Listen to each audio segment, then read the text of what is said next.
Experience more in every month. Alright, mga kabsat, nakalive po ang DOJ. DOJ holds press con, mga kakabsat. Ito na, pakinggan natin. Shoutout sa mga bagong pasok. Kalimutan mag-like.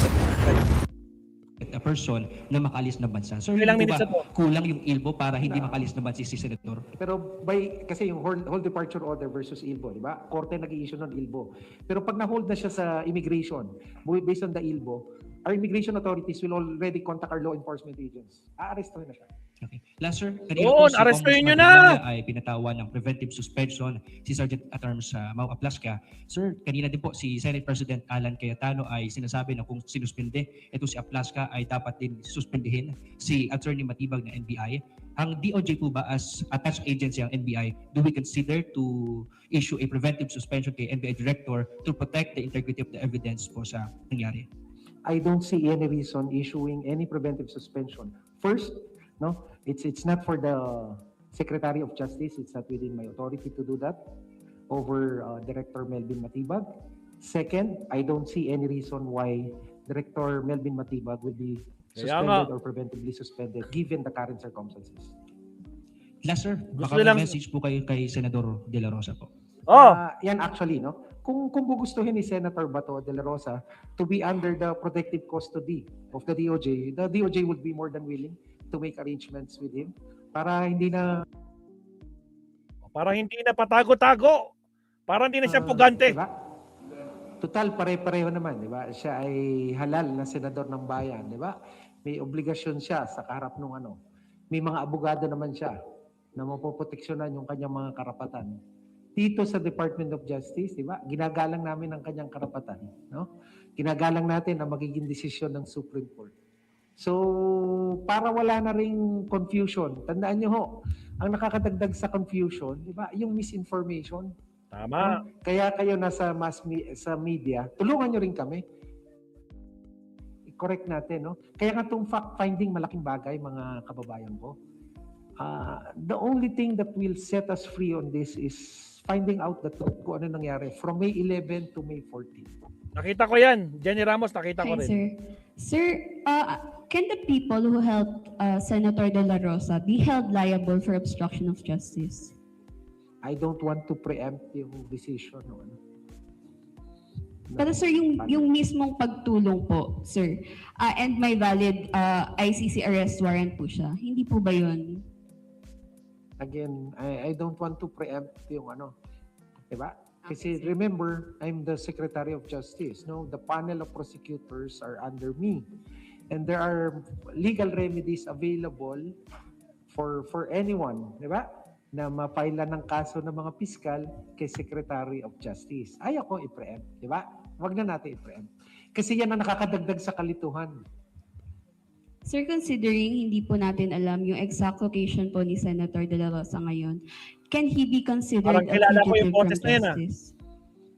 Parang Net 25 Technical ang Korean term Ay, yan. Net So, 25 let's leave it at reporter that. yan It's a very technical term under the legal processes.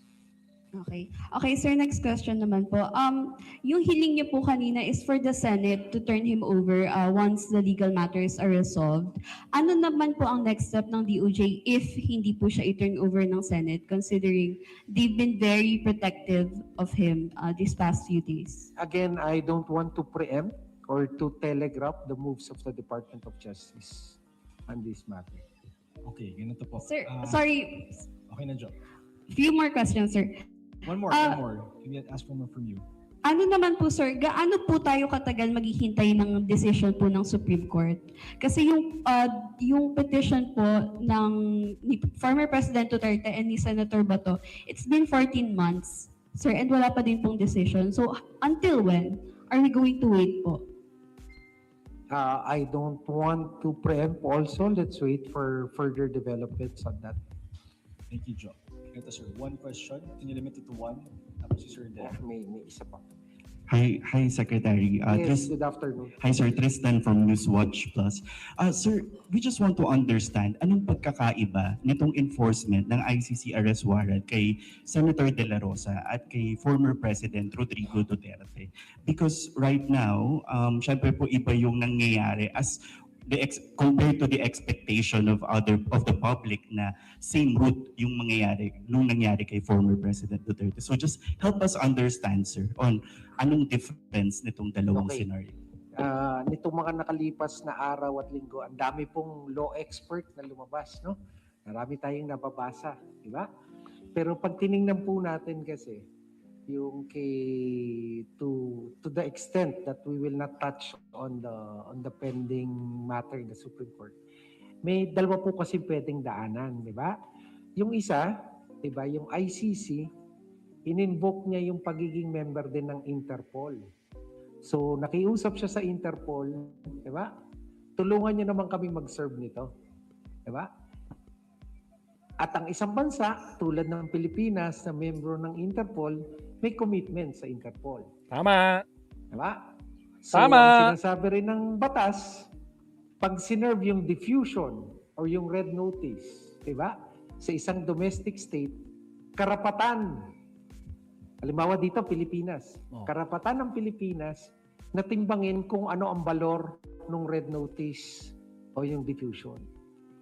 At ang pwede niyang desisyon, i-surrender. Yun. Ha? May isa Hindi ring paraan. i-protect. Ito, yung mga kaso laban sa crimes against humanity. More than for 6 murder. years. Diba? Itong IHL, diba? International Humanitarian Law. RA 9851, diba? Na ang nagdidinig ay ang ICC. Diba?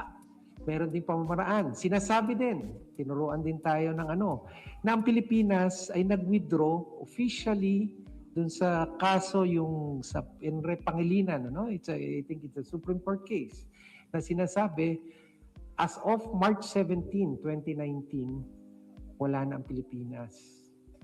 Pero sa lahat ng aksyon o krimen na ginawa bago mag-March 17, 2019, covered pa rin. At lahat ng incidents na usapin tungkol doon ay nasasaklaw pa rin ng usapin ng ICC. At dalawa ang tulak kasi. Kailangan may inisyong arrest warrant ang ICC at may request ang ICC. At sinasabi ko sa inyo, sa kasalukuyan, may inisyo silang arrest warrant at meron silang request na iserve natin. Anong ginagawa ngayon Department of Justice? Dahil nga sa kakaibang sitwasyon. Ano yung sitwasyon? Sitting senator si Senator Bato. Diba? Tapos may pending Supreme Court decision. Ayaw naman natin pangunahan ng Supreme Court. Diba? Kaya ang sinabi ng DOJ, diba, sa kabila na merong arrest warrant at may request ng ICC, teka muna. Diba? Kasi timbangin natin, diba? Ayaw nating mabaliwala yung pending case. Diba? Ayaw din nating sansalain yung sensitivities ng Senado. Okay. Pero ang tulad ng sinabi ko, kung siya naman ay magtatangkan lumabas ng Pilipinas, teka, ibang usapan yan. Diba? Kaya po ganun ang kautusan ng inyong Secretary of Justice. Okay, maliwanag na maliwanag yan. Tingin ko ho, para ho mawala yung chaos, mawala yung kalituhan, at sana po kumapit lang tayo dun sa factual, no? Magtulungan niyo rin kami mag-fact check, no? Kasi yun ho nagdadala ng kalituhan. Okay? So muli po, last one ha. May Yes, sir. With your Question. indulgence po. Dante Amento of UNTV. Sir, yun nga po issue ngayon yung presence ng mga NBI doon na armado. Nakipag-coordinate po ba sa inyo si NBI Director Matibag? Alam niyo po ba yung deployment ng NBI sa GSIS? And even on Monday, armado yung NBI sa labas ng Senado. Yun po, sir. Mayroon bang proper coordination? Alam niyo ba itong galaw ni Attorney Matibag? yes. Yes. Okay na ha. Maraming salamat po. Yes. Magandang hapon sa inyo. Wala na paligoy-ligoy. Yes. Alam ng DOJ. So yan guys, no, live na live po ang coverage natin sa DOJ press con ngayong araw mga kasap. Diyos ko po, Rudy. Mag-last topic tayo. Shoutout ulit sa mga bagong kasama natin dito. Siyempre, umabot tayo ng 1,300 plus viewers kanina. So last topic na po tayo bago tayo mag-end, Ma'am Sat. Maraming salamat po. Countdown tayo in 30 seconds mga kakapsat.